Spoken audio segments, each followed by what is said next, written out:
Hello friends, welcome back to my YouTube channel UFS updates for stocks, जहाँ पे मैं आपको स्टॉक मार्केट से रिलेटेड हर एक अपडेट देता हूँ और आपको गाइड भी करने की कोशिश करता हूँ। तो आज 17 अप्रैल और आज बहुत सारे एक्चुअली अपडेट्स है, बहुत सारे कंपनी के रिजल्ट्स भी आए हैं, तो वो भी मैं शॉर्ट में डिस्कस करूँगा क्योंकि मैं एक ही वीडियो में आपको ज़्यादा से ज़्यादा न्यूज़ देने का ट्राई करूँगा। ओके, तो without any delay let's get started. तो पहला न्यूज़ है वो अडानी ग्रुप की तरफ से है। तो न्यूज़ ये है कि अडानी ग्रुप में एफआईआईज ने अपना कुछ स्टेक ट्रिम किया है, मतलब इन्होंने अपना स्टेक कम किया है। और वहीं पे अगर डीआईआईज मतलब domestic institution investors like LIC, इन्होंने अपना स्टेक बढ़ाया है। तो अगर डीआईआईज की बात करें तो डीआईआईज ने कितना स्टेक बढ़ाया है, ऑलमोस्ट 2050 करोड़ का इन्होंने खरीदारी किया है। ओके, ये मैं मार्च क्वार्टर की बात कर रहा हूँ। वही अगर एफ आई आई का मैं बात करूँ तो एफ आई आई ने कितना का माल बेचा है, तो टोटल 3600 करोड़ का इन्होंने स्टेक कम किया है अडानी ग्रुप में। ओके, तो ये अडानी ग्रुप से रिलेटेड एक न्यूज़ था। नेक्स्ट न्यूज़ पे आते हैं जो कि सुजलॉन शेयर से रिलेटेड। तो सुजलॉन शेयर से रिलेटेड ये न्यूज़ है कि इन्हें आज 1.5-2% तेज़ी देखने को मिला था ये इस शेयर में भी, क्योंकि इन्हें एक 100 मेगावाट का एक विंड पावर एनर्जी का ऑर्डर मिला है। ओके, तो इसके वजह से शेयर में तेज़ी देखने को मिला। ये शेयर बात करें तो ऊपरली लेवल से अगर आप देखें ना, तो मतलब टॉप लेवल से जो 52 वीक हाई जो बनाया था इसने, वहाँ से अभी भी एक्चुअली 33-34% डिस्काउंट पे मिल रहा है शेयर। तो आई थिंक अभी अच्छा डिस्काउंट मिल रहा है। ओके, तो लॉन्ग टर्म के लिए अभी इसको खरीदना अच्छा हो सकता है। अगर जिस तरह से लास्ट 5 साल में कंपनी ने रेवेन्यू और प्रॉफिट को जैसे बढ़ाया है ना, तो वैसे अगर बढ़ाते रहेगा तो काफ़ी अच्छा होगा इस कंपनी में स्टेक बढ़ाना, क्योंकि अभी भी अच्छा डिस्काउंट पे मिल रहा है ये कंपनी। नेक्स्ट आता है कि आज मार्केट में काफ़ी अच्छा हमें तेज़ी देखने को मिला। तो ये तेज़ी का एक रीज़न थोड़ा समझते हैं अभी। तो पहला आप खैर पहले मैं मार्केट दिखा देता हूँ कि तो आप देख सकते हैं सेंसेक्स ऑलमोस्ट 1.96% का तेज़ी से बंद हुआ, मतलब ऑलमोस्ट 2%। निफ्टी भी 0.2% का तेज़ी, और मेन तो तेज़ी बैंक निफ्टी में था। इससे भी रिलेटेड एक न्यूज़ कवर करूँगा कि बैंक निफ्टी में इतना तेज़ी आखिर क्यों, मतलब पिछले कुछ वीक से आ रहा है। एक्चुअली आप देखिएगा ना, बैंक निफ्टी तो ये ऑल टाइम हाई पे चला गया। ओके, तो बैंक निफ्टी से रिलेटेड भी न्यूज़ मैं कुछ आगे कवर करूँगा। तो आज का खैर ओवरऑल बाजार का निफ्टी का तेजी का पहला रीजन था कि रुपी में स्ट्रेंथनिंग होना। ओके, तो रुपी जो मजबूत होते जा रहा है ना, इससे हमें फ़ायदा होता है, क्योंकि हमें देखिए बाहर से जब भी क्रूड ऑयल ये सब परचेस करना पड़ता है तो डॉलर में खरीदना पड़ता है। तो अगर रुपी स्ट्रांग होगा तो हमें कम से कम डॉलर खरीद के हम अपना काम चला सकते हैं, हम ऑयल इंपोर्ट कर सकते हैं। तो जो रुपी मार्च के ये स्टार्टिंग में ओके 87.5 के करीब चला गया था, वहाँ से अब गिर के 85.4 पे अब आ गया है रुपी टू डॉलर का रेशियो, अब रुपी टू डॉलर का भाव। तो ये इंडियन इकोनॉमी के लिए एक अच्छा मतलब न्यूज़ है, संकेत है। नेक्स्ट और भी देखें तो ग्लोबल भी जो है, ग्लोबल से भी मतलब ग्लोबल मार्केट से भी हमें थोड़ा पॉजिटिव ही सपोर्ट, थोड़ा पॉजिटिव ही पुश हमें देखने को मिला है, क्योंकि जापान, साउथ कोरिया ये सब भी स्टॉक मार्केट ना 1-1% तेज़ी में थे। अब याद रखिएगा कल एक्चुअली डाउ जोन्स में अच्छा खासा गिरावट हुआ था, बट फिर भी हमारा मार्केट कल भी नहीं गिरा और आज भी नहीं गिरा, दोनों दिन अच्छा खासा तेज़ी हमें देखने को मिला। क्योंकि कल देखिए यूएस मार्केट में अच्छा खासा गिरावट तो हुआ था, लेकिन आज जब सुबह में हमारा मार्केट खुला ना, तब तक यूएस मार्केट का फ्यूचर्स फिर से ऊपर जाने लगा था। तो इसलिए थोड़ा ग्लोबल मार्केट यूएस मार्केट का भी हमें थोड़ा सपोर्ट मिला। नेक्स्ट एक तेज़ी का अच्छा रीज़न ये भी है कि एफआईआई लास्ट 2 दिन में मैं देख रहा हूँ ना, काफ़ी जमकर खरीदारी कर रहे हैं। अ, अगर मैं परसों मतलब परसों एक्चुअली सॉरी, परसों तो मार्केट एक्चुअली बंद था। हाँ, मैं अगर अब नहीं, परसों सॉरी ट्यूसडे मार्केट खुला था। हाँ, तो ट्यूसडे का मैं बात करूँ ना, तो एफआईआई ने 6,000 करोड़ के आसपास खरीदारी किया था। और कल मैं बात करूँ तो कल भी 3,900 करोड़ से ज़्यादा का खरीदारी किया था एफआईआई ने। तो ये 2 दिनों में इतना मतलब मैसिव बाई ना, ये एक्चुअली मार्केट को ऊपर की ओर पुश कर रहा है। और एक और रीज़न जो मार्केट का तेज़ी का वो है कि यूएस के साथ ट्रेड डील होना, क्योंकि देखिए यूएस और चाइना का तो रिलेशन बिगड़ते जा रहा है। तो यूएस का टॉप ट्रेडिंग पार्टनर अब कौन है, मतलब फ्रेंडली कंट्रीज अगर बोला जाए तो वो यूके है, जापान है, ओके, साउथ कोरिया। तो इसी के साथ यूएस इंडिया को भी अपना मतलब क्लोज पार्टनर कंसीडर करता है ट्रेड के मामले में। तो यहाँ से भी मे भी कुछ पॉजिटिव डेवलपमेंट आ सकता है जब से ट्रम्प टैरिफ ये सब जो शुरू हुआ था। नेक्स्ट आता है जेंसॉन इंजीनियरिंग। तो यहाँ पे तो शेयर आपको पता है कि ऑलमोस्ट 90% से ज़्यादा शेयर क्रैश कर चुका है। ओके, ये शेयर एक क्लासिक मतलब एग्जांपल है कि कैसे प्रमोटर्स ही अपने कंपनी में फ्रॉड करते हैं। मैं आपको एक बार तो न्यूज़ पहले कवर कर लेते तो इनका जो इंडिपेंडेंट डायरेक्टर थे ना, अरुण मेनन, इन्होंने एक्चुअली कंपनी क्विट कर दिया है। ओके, और मैं आपको शॉर्टकट में बता देता हूँ। देखिए, न्यूज़ मेन यहाँ पे फ्रॉड ये हुआ था ना कि इन्होंने 775 करोड़ रुपया मतलब टोटल लोन्स एंड लोन्स के जरिए और भी कुछ कुछ इन्वेस्टर से पैसा उठाया था कि हम 6400 इलेक्ट्रिक व्हीकल्स खरीदेंगे। ओके, क्योंकि आपको पता है ये कंपनी वही रिन्यूएबल सेक्टर ये सब में काम करती है।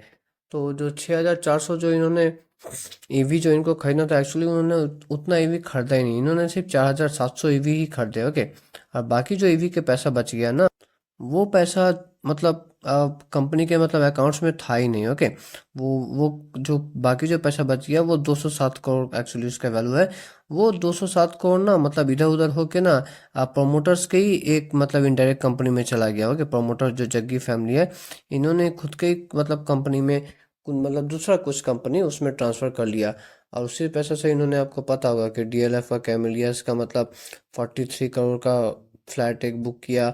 और भी कई सारे मतलब वही मटेरियलिस्टिक जो मतलब ऑब्सेशन होता है ना, वही यहाँ पे भी प्रोमोटर्स में देखने को पाया गया। तो अब खैर इसमें तो अब इन्वेस्टर फंस गए, बहुत सारे रिटेल इन्वेस्टर भी फंसे ही होंगे। ओके, बट खैर अब हमें जो भी हो मतलब एक स्टॉक मार्केट में जब हम इन्वेस्ट करते हैं खासकर स्मॉल कैप कंपनी में, तो ये एक एग्जांपल है कि कितना बड़ा बड़ा रिस्क रहता है स्टॉक मार्केट में भी। नेक्स्ट आते हैं वारी रिन्यूएबल्स शेयर पे। तो यहाँ पे आज काफ़ी दमदार तेजी देखने को मिला। तेजी इसलिए देखने को मिला क्योंकि कंपनी ने कल रिजल्ट भी दमदार ही पोस्ट किए थे। ओके, कंपनी ने जो रिजल्ट पोस्ट किया ना, रिजल्ट में 83% कंपनी ने प्रॉफिट ग्रोथ दिखाया। ओके, प्रॉफिट ग्रोथ कितना हुआ? 83% का प्रॉफिट ग्रोथ हुआ। ओके, अब मैं आपको दिखा देता हूँ प्रॉफिट का नंबर एक्चुअली।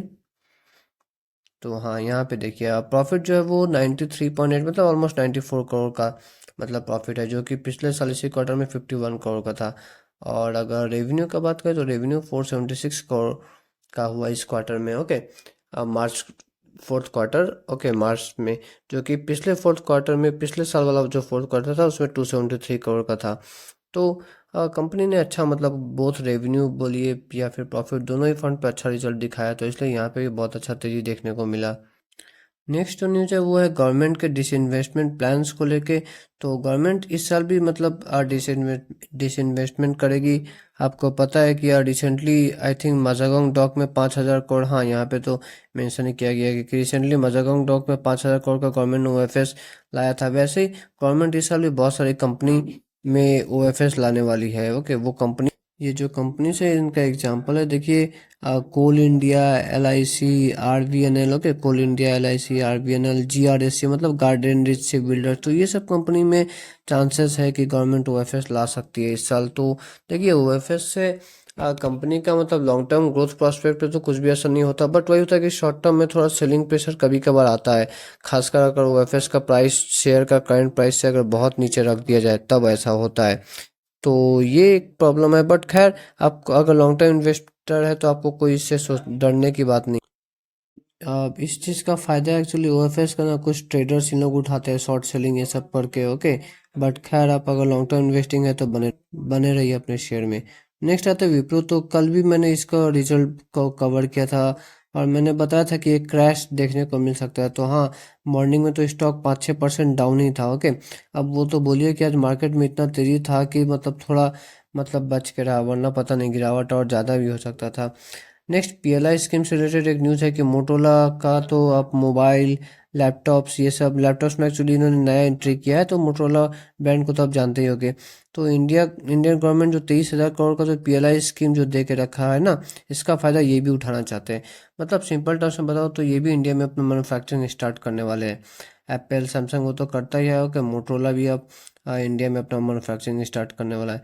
तो ये मेक इन इंडिया के लिए एक पॉजिटिव न्यूज़ डेवलपमेंट है। नेक्स्ट एक न्यूज़ है कि आप देख रहे होंगे एक्चुअली लास्ट कुछ दिनों से, लास्ट कुछ वीक से एक्चुअली बैंक निफ्टी में काफ़ी ताबड़तोड़ तेजी हो रहा है। Okay, bank Nifty actually all time high पे पहुंच गया देखते देखते। ओके, तो इसका रीज़न समझते हैं। एक्चुअली रीज़न क्या, मैं एक रिसर्च की बात कर रहा हूँ। तो एसबीआई ने एक रिसर्च किया जिसमें कि इन्होंने ये बताया कि आने वाले जो अगस्त में और जून में जो आरबीआई का जो एमपीसी का जो बैठक होगा ना, उसमें 50 बेसिस पॉइंट का हमें उम्मीद है कि रेपो रेट में कट किया जाएगा। अब जितना रेपो रेट में कट किया जाए उतना ज़्यादा बैंक्स को फ़ायदा होगा। आपने देखा होगा कि कोरोना के बाद जब इन्फ्लेशन बढ़ा तो सेंट्रल गवर्नमेंट्स ने, पूरा दुनिया भर का सेंट्रल गवर्नमेंट उन्होंने जब अपना रेपो रेट बढ़ाना शुरू किया तब कुछ भी बैंक्स या फिर एनबीएफसी अच्छा नहीं कर रहे थे। ओके, बजाज फाइनेंस हो गया, एचडीएफसी बैंक हो गया, कोटक महिंद्रा बैंक हो गया, मतलब 3-3 4-4 साल तो ये कंपनी चले ही नहीं। और अब जाके जब रेट कट वाला सिनेरियो सामने आ रहा है तो आप देखिए ये सब शेयर जो है रॉकेट बन चुके हैं। एसबीआई रिसर्च का बेसिस क्या है, मतलब तो इनका ये मानना है कि इन्फ्लेशन जो मल्टीपल ईयर जो लो हिट करे ना उसके वजह से ये इनका ऐसा मानना है कि जून और अगस्त में जो है 50 बेसिस पॉइंट का ओवरऑल एक रेट कट हमें देखने को मिल सकता है। और ये जो रेट कट है ये 100 बेसिस पॉइंट मतलब पूरा 1% का भी ऊपर हो सकता है, बट उसको होने में थोड़ा टाइम भी लगेगा, इतना जल्दी तो नहीं होगा। और जीडीपी ग्रोथ रेट से भी रिलेटेड इन्होंने अपना डेटा दिया। इनका मानना है कि फाइनेंशियल ईयर 26 में 6.3% से इंडिया ग्रो करेगा, तो ये भी एक न्यूज़ है। ओके, अब नेक्स्ट न्यूज़ आते हैं इन्फोसिस से रिलेटेड। तो इन्फोसिस का भी आज रिजल्ट था। रिजल्ट देखिए अच्छा नहीं आया। ओके, क्योंकि रिजल्ट में देखिए 12% का ईयर ऑन ईयर प्रॉफिट में फॉल हुआ है। अब हालांकि रेवेन्यू तो राइज हुआ है, बट हाँ प्रॉफिट में एक अच्छा डिसेंट गिरावट देखने को मिला है। और एक्चुअली इन्फोसिस का जो एडीआर है ना, मतलब इन्फोसिस कंपनी ना यूएस में भी लिस्टेड है, तो वहाँ पे भी मैंने शेयर आज देखा था, तो आज अच्छा खासा गिरावट था शेयर में, तो इसी से पता चल जाता है कि कल हमारे मार्केट में भी इन्फोसिस में अच्छा खासा गिरावट होगा। खैर प्रॉफिट के डेटा पे आते हैं तो प्रॉफिट देखिए कितना है, 7,033 करोड़, जो कि पिछले साल इसी क्वार्टर में 7,969 करोड़ था। और रेवेन्यू तो जैसे मैंने आपको बताया कि थोड़ा राइज ही हुआ है, 8% राइज हुआ है, 37,900 करोड़ से बढ़ के प्रॉफिट 40,925 करोड़ हो गया है। नेक्स्ट न्यूज़ आता है जियो फाइनेंस का। तो ये रिलायंस ग्रुप का एक अच्छा कंपनी है। ओके, और इनका भी अगर रिजल्ट का बात करें तो रिजल्ट मैं बोलूँगा फ्लैट टाइप का ही है, मतलब कोई बहुत ज़्यादा रिजल्ट अच्छा भी नहीं, कोई बहुत ज़्यादा ख़राब भी नहीं बोलूँगा। एक्चुअली इन्होंने प्रॉफिट में बस 2% का बढ़ोतरी किया है। ओके, आप देख सकते हैं ये प्रॉफिट, एक मिनट, हाँ तो आप देख सकते हैं कि ये जो प्रॉफिट था Q4 में, ये जो मार्च वाला क्वार्टर में, इसमें कितना प्रॉफिट था, 316 करोड़, जो कि पिछले साल इसी क्वार्टर में 311 करोड़ का था, मतलब ऑलमोस्ट 1.8% में प्रॉफिट बढ़ा है। ओके, 1.8% मतलब वही 2% के करीब में। हालांकि रेवेन्यू इनका काफ़ी अच्छा बढ़ा, रेवेन्यू 518 करोड़ हो गया, जो कि पिछले साल इसी क्वार्टर में 418 करोड़ था, मतलब ऑलमोस्ट 23-24% का जो है रेवेन्यू ग्रोथ इन्होंने दर्ज किया है। और बच्चों के चॉकलेट खाने के लिए एक 50 पैसा का इन्होंने डिविडेंड भी दिया है। ओके, वो भी एक बात है। अब आते हैं नेक्स्ट न्यूज़ पे। हाँ तो ये नेक्स्ट न्यूज़ ये भी एक रिजल्ट से रिलेटेड है। तो ये टाटा एलेक्सी का रिजल्ट है, तो इनका भी रिजल्ट एक्चुअली अच्छा नहीं आया। ओके, इन्होंने रिजल्ट में अपना कितना 12% का गिरावट देखा है। इन्फोसिस ने भी शायद 12% का ही गिरावट दिखाया, मैंने अभी जो आपको बताया। और टाटा एलेक्सी ने भी 12% का ही गिरावट दिखाया। और इनका प्रॉफिट कितना है, 172 करोड़। और साथ में इन्होंने फाइनल डिविडेंड 75 रुपीज़ का एक डिविडेंड का भी अनाउंसमेंट किया है। रिजल्ट को थोड़ा और डिटेल्स में देखते हैं तो आप देख सकते हैं कि प्रॉफिट जैसे मैंने आपको बताया 172 करोड़ है, जो कि पिछले साल इसी क्वार्टर में 194 करोड़ था। और रेवेन्यू अगर देखा जाए तो फ्लैट है। ओके, पिछले साल जो रेवेन्यू 906 करोड़ था वो थोड़ा सा जस्ट बढ़ के 908 करोड़, मतलब फ्लैट ही कहूँगा रिजल्ट। तो ये टाटा एलेक्सी से रिलेटेड रिजल्ट था। नेक्स्ट HDFC AMC, तो इनका तो रिजल्ट एक्चुअली आज मार्केट के ड्यूरिंग ही आया, मार्केट आवर्स में ही आया। और इनका अगर मैं रिजल्ट का बात करूँ तो इन्होंने कितना 18% का ग्रोथ दिखाया अपना प्रॉफिट में। ओके, और प्रॉफिट इनका कितना ऑलमोस्ट 640 करोड़ का हो गया, जो कि पिछले साल से क्वार्टर में 540 करोड़ के करीब में था।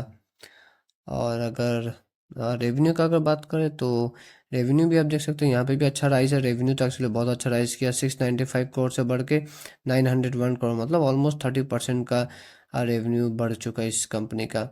और साथ ही एक अच्छा न्यूज़ ये भी है कि ये कंपनी ने H D F C M C ने 90 रुपया का डिविडेंड दिया है। ओके, तो ये एक डिसेंट अमाउंट ऑफ डिविडेंड है। तो इस वीडियो में इतना ही। अगर आपको अच्छा लगा होगा तो make sure you like and subscribe my YouTube channel. मिलते हैं नेक्स्ट वीडियो में, तब तक के लिए